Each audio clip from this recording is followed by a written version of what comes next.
nervous, and my talk has changed every few minutes. It's gone over it in my mind.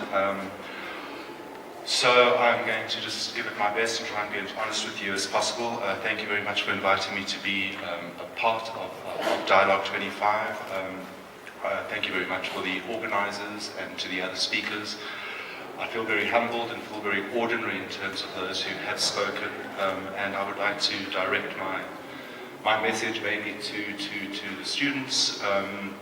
Please also just my presentation was actually supposed to be on the iPad. We had a little bit of difficulty connecting the iPad to the screen, so the order of my my pictures, I actually don't know what's going to come up when. I've done work for the last 2 years on an iPad, and I don't know how to use a computer. My code name for my password for my iPad is ryantechnophobe.com, and I think my message. I only started studying art, or found art, when I was 18. I studied science, mathematics, accountancy when I was at school. I went through default to the Johannesburg Art Foundation when I was 18. I think the reason was really to get out of compulsory national conscription at the time. And I went to do a foundation course in drawing to get a portfolio together to actually try and do maybe graphic design or industrial design, not thinking that the visual art would ever be a reality for me.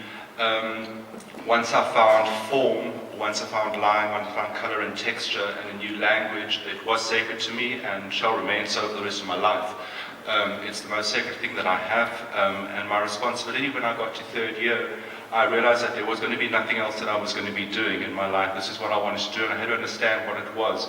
I read a lot of biographies about artists, how people continue to produce, why they produce, how they produce, and I made certain choices about my lifestyle in order to continue to produce art. And what I'd like to just say, I'm not really, the term sustainable art or sustainable architecture, I'm not as concerned with that as how do we create sustainable artists and how we maintain sustainable architects. My responsibility as an artist is to externalize my internal world, and I believe that is a great privilege to share that with people, and that is what I'm committed to. I spend, these slides are just changing. I'm not sure why. I don't really mind, because you can look, yeah, we can even stop there. Pause, yeah. I was saying to some people this morning, an artist, the great Robert Hodgins, the painter, he wore a t-shirt to one of his exhibitions that said, if I could talk about this work, these paintings, I wouldn't have needed to paint them. And I've always related to that.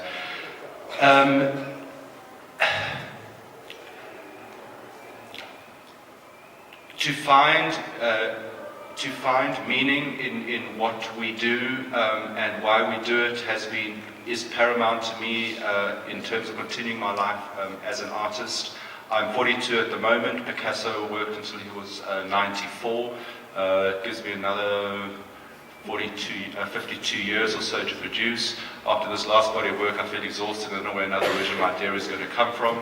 So it is a humble process. And for those who are students, or those who are new in practice, or those who are struggling to continue to practice, I think that is our responsibility, and it's not always a pretty picture. It's not always comfortable, and it's not always easy to continue. Some of the people that we've heard over the last couple of days, is phenomenal, and their achievements are phenomenal. The amount of designs and buildings and exposure they have to express their particular language is phenomenal. I don't know if that's going to happen to most people. That for me is where our personal responsibility and where we have to create our own meaning in order to create. And that is only people's social conscience is extremely admirable. And we come from a country where that's very necessary. one's personal growth through art or through architecture, and that practice is what motivates me. I do not try and express myself through my art. I try and understand myself through my art. When I engage in a piece, when I begin a piece, I do not know what I'm doing. I honestly do not know what I'm doing. When I started this new project on the iPad, I had this piece that's on the screen now. It's not a very good image. It's actually made up of single hand-drawn lines. I became quite adept at drawing circles. These are very time-consuming pieces, and they're quite meditative. I got to a point where I was quite skilled at drawing that, and I needed some new way to work or to create. I was challenged by a friend to. I said I wanted to draw my own imagery, and they challenged me to maybe. They said, I get very angry when I draw.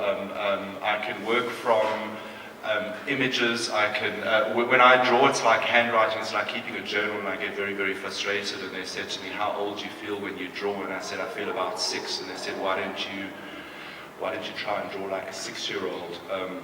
As a professional artist, for my ego, that was difficult to take on.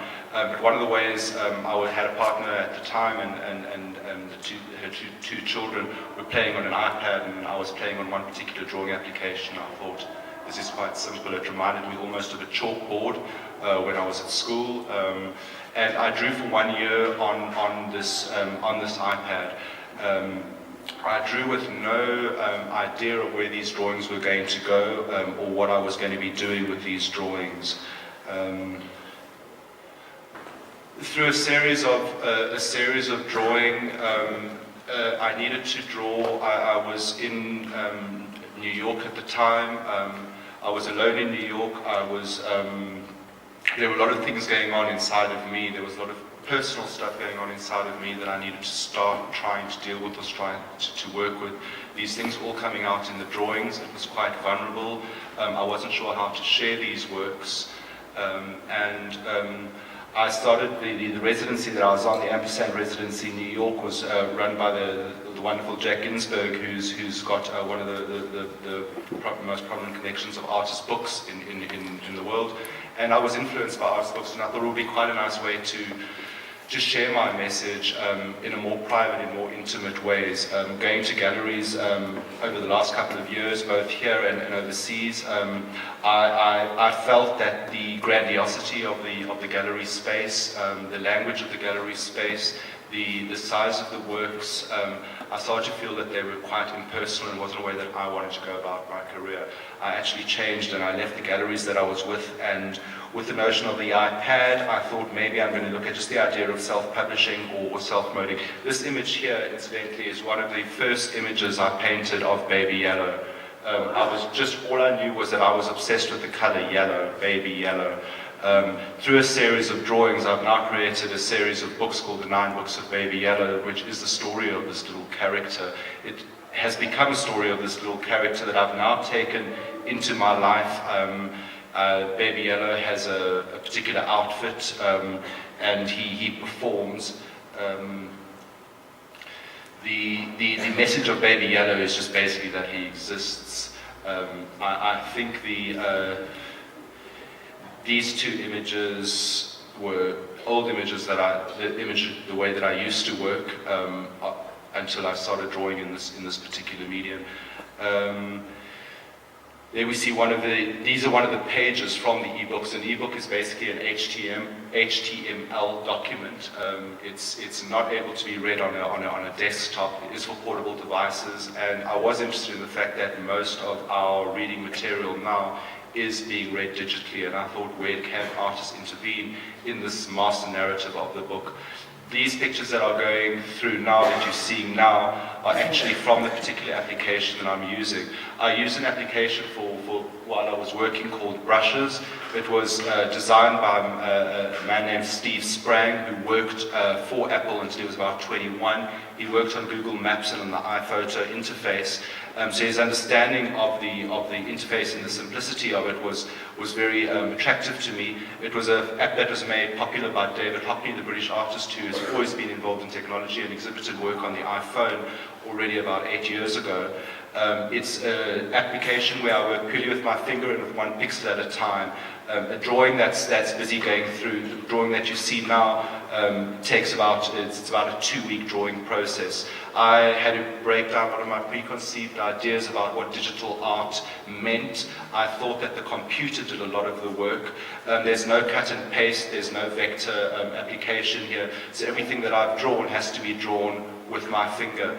I found that quite therapeutic and quite interesting. I also started to find it quite limiting. Unfortunately, I can't demonstrate the app to you and how I draw on the app because I don't have the iPad with me on the screen. That's just some of the marks, some of the line that I actually make.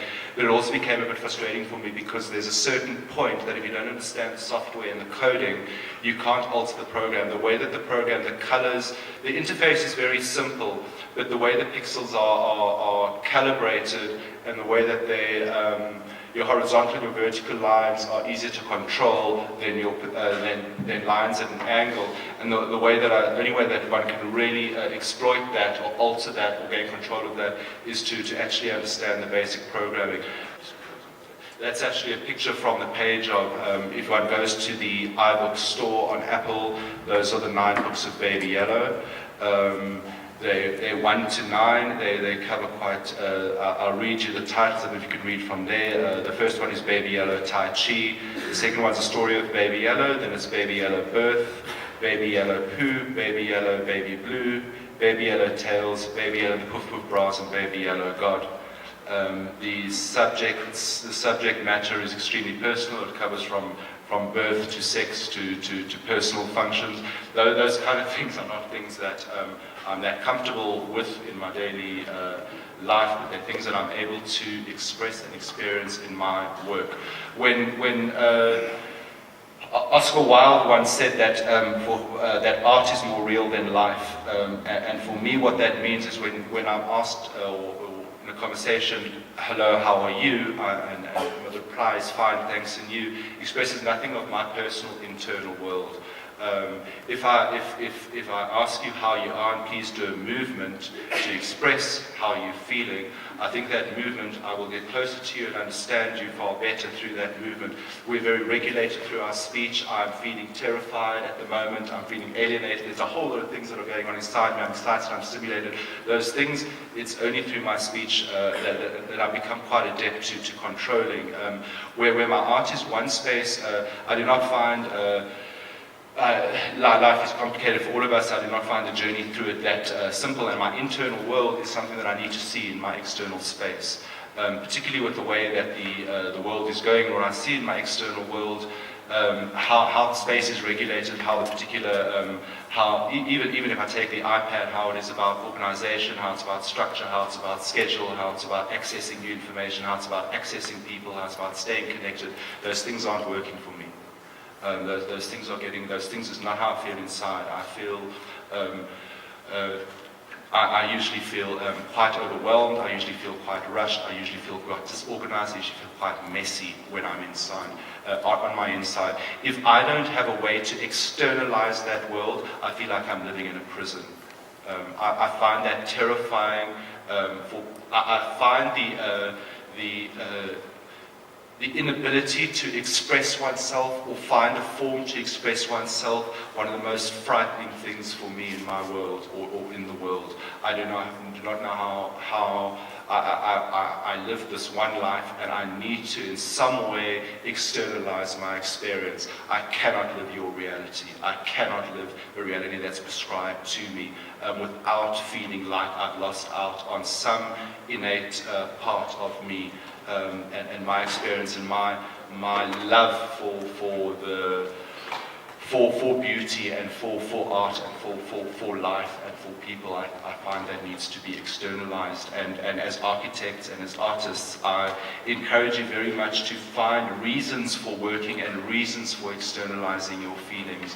Working for big companies and having big contracts and having fabulous commissions is not going to keep one going. I don't think every building has to be built. I don't think every drawing has to be shown.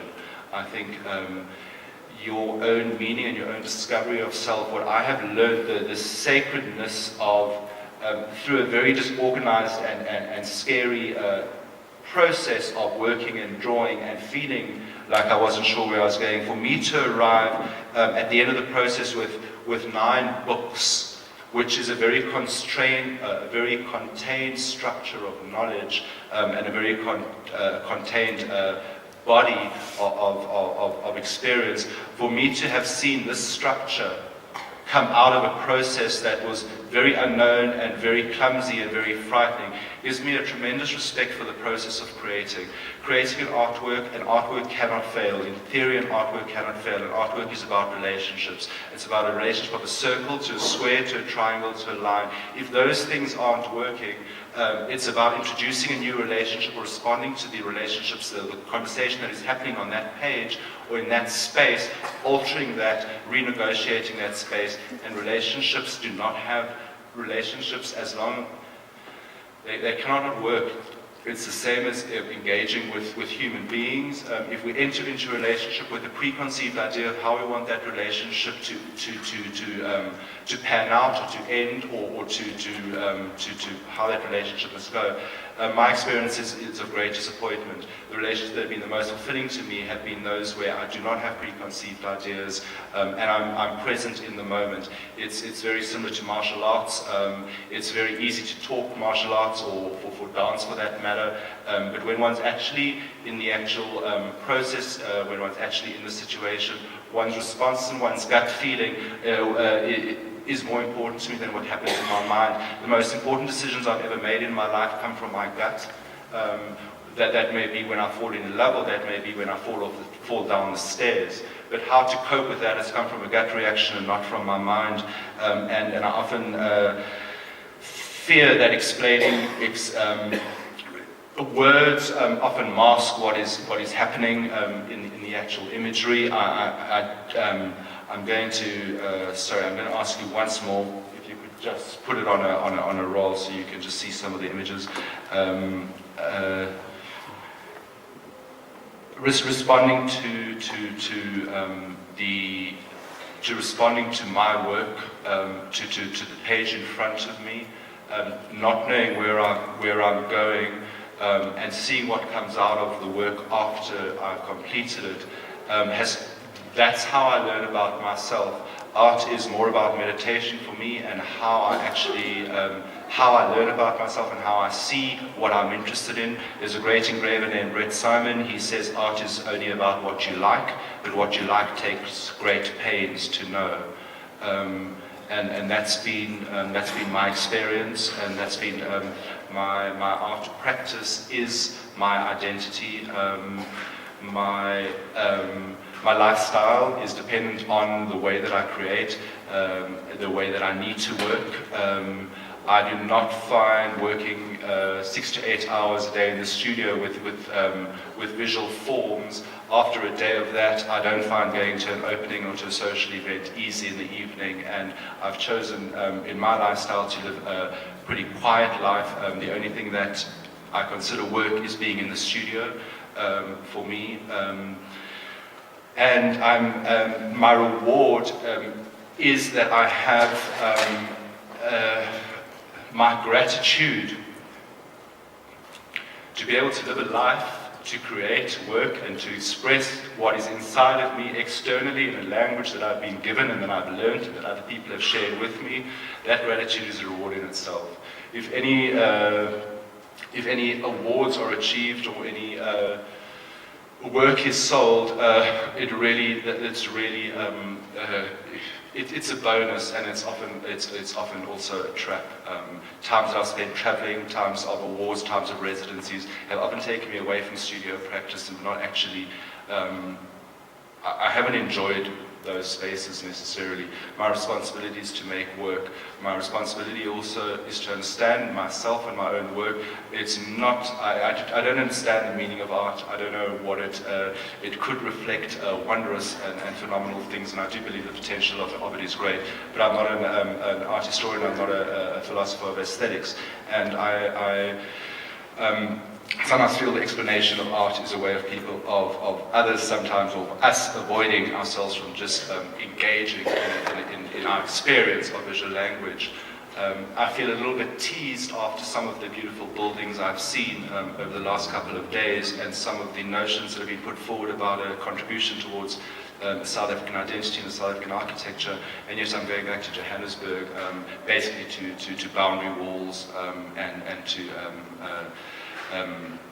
security booths. And I'm a little bit sorry that some of those things weren't discussed over this period of time. Some of the work over this conference, some of the work that I saw last night, they may be gems, but I'll never see them. They're locked behind high walls, and I find them, they do not share, I will not experience a lot of those spaces. And I find some of those things concerning in terms of how I feel in my own city. I also have a slightly eccentric idea. I think there should be a taxation on high walls. The same as in Paris, they used to taxes based on the amount of windows you had because of the price of glass. I think the boundary walls, I think there should be a project to knock down all the boundary walls in our country, give those bricks to the poor. We'd have more open houses, safer houses where people can be, where people couldn't do private, scary things. It would be more open. I think that would be great. I also think the responsibility of art and of architecture it overwhelms me how you I would love to hear more about the process of building a building that doesn't work, building a public sculpture that after a couple of years you may relook at, you may not like, public sculpture that for other people is sometimes is a responsibility, and I think as students or young practitioners of architecture also going into companies and working on various projects and working on various briefs also one has to look quite deeply into self to do that. Last night the concept of working on a female prison and creating an empowering space from something that was so suppressive, and taking on a contract as well for a West African family to create a space that imbued power and was there to impress, I think is a complex moral issue for me. I think a lot of the structures I do see reflect our society, not in the way that it reflects each other, but in the way that it reflects a narcissism and a grandiosity and an insecurity just to be ordinary. I also think the capitalist system is changing. The capitalist system has collapsed. The credit system is finished. The banks don't have money and the governments don't have money. So in 5-10 years, in order to be selling work for millions of dollars or getting millions of rands to complete buildings, I think is going to change. If one's own practice of sketching, of planning, of looking, of drawing, of designing, of playing with forms, if that doesn't become an empowering process, and a process that is fulfilling in and of itself, the motivation to keep going, if it's not internal, is very difficult. Our message is valid if it's sincere and if it's honest. It's the only thing that we can add to our experience of materials, is our own relationship to them and our own experience of them. I think everything's pretty much been done before, but our own honesty and our own experience and our own combination of relationships of those materials has not been seen before, and that's what I think our individual responsibility as art makers is, and that's also where the vulnerability becomes. Sometimes those relationships may be strange or may not be, or may be out of the ordinary, but I think they're honest and I think they're sincere, and I do think if our social conscience must never be in order to shirk the responsibility of going within. And I think somehow the more I speak to people, the more I realize that we've all got pretty similar needs and similar feelings, And there's a lot of similarities that if we go in and we are sincere and honest with what we need and what we need to express and what we're saying, it usually relates to people. And I've also found you can't really bullshit people about good art or bad art. They experience it for themselves. This picture that you're seeing, I don't know how long it's been here because I'm so nervous I can't see straight. That's actually a little wagon. Baby Yellow's promoting his own work, and that's his little wagon. He's a Smurfs. He painted it. Oh, I don't know what's going on with this thing. He painted it Baby Yellow, and I sell paintings. That's how I live, and I want to just tell my own story. I wanted to Baby Yellow, that outfit that you saw. When I have the courage, I wear it, and I speak to people about my work, and all I really have I read people the 9 books of Baby Yellow, and I like it to be personal. That's a painting I made out of the work. But I read people the story of Baby Yellow, and if people relate to that, and I enjoy that little interaction of sharing something very personal with people. It's not much bigger than this. And then I've also just tried to look at the computer and look at printmaking. That's a lino cut. I'm now taking these works into printmaking and into lino and into paintings. Just one other thing about materials I've found also, I'm working on my own, and there's a lot of sponsorship and materials. Be very aware of your materials and how we prescribe materials. It's been very interesting, this experience in South Africa. We have a tradition of printmaking here that is wonderful, and if I could collect any work, it would probably be the Rorke Strick group of artists. And the woodblock prints are magnificent. As I love Albert Dürer, for me is just a little bit above God, and German expressions and something like too. All those works were hand printed. The studios in Johannesburg now use the letterpress. Most of the artists that one will know by name or will collect are usually printing with these studios. By printing on lino with the letterpress, you're able to use a lot more pressure, and as a result, you use a thicker paper. If you're printing by hand and you're putting the paper on the lino and you're pressing it with either a baron or a wooden spoon, you have to use a very thin paper. Because the big studios and the artists who are working with those studios are bringing in very heavy papers.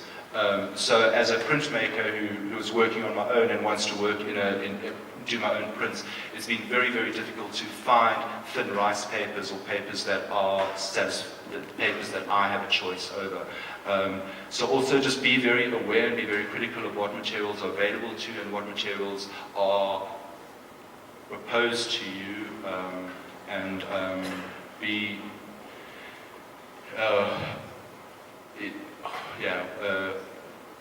it's about what you like, but what you like takes great pains to know, as I say again. So that integrity to your materials, and that integrity to how those materials work and your experience of that is all you can bring to the party. That's all that I'm interested in.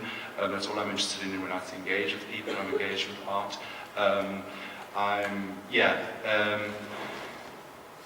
Hope this talk is not being too all over the place. I hope there's one or two things that you can take from it. It's a very sacred space to be in as an art maker, and I take it very seriously, and I encourage you to just respect yourselves in the process and to be as patient with your process as you can possibly be. Keep making work. It's the only way to make work, is to make work. Thinking about it is thinking about it, speaking about it, speaking about it, and making it is making it.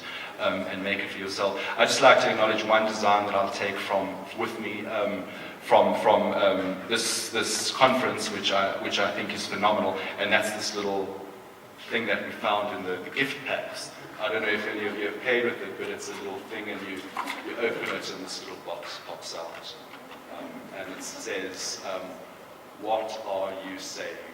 And it's with an elastic band in the middle, and I can put it back in this little box and take it home. And if anything has become a representation of my own personal space and my experience here, it's this little piece, which I think has great integrity, great honesty, great fun, and that makes it quite profound and personal to me.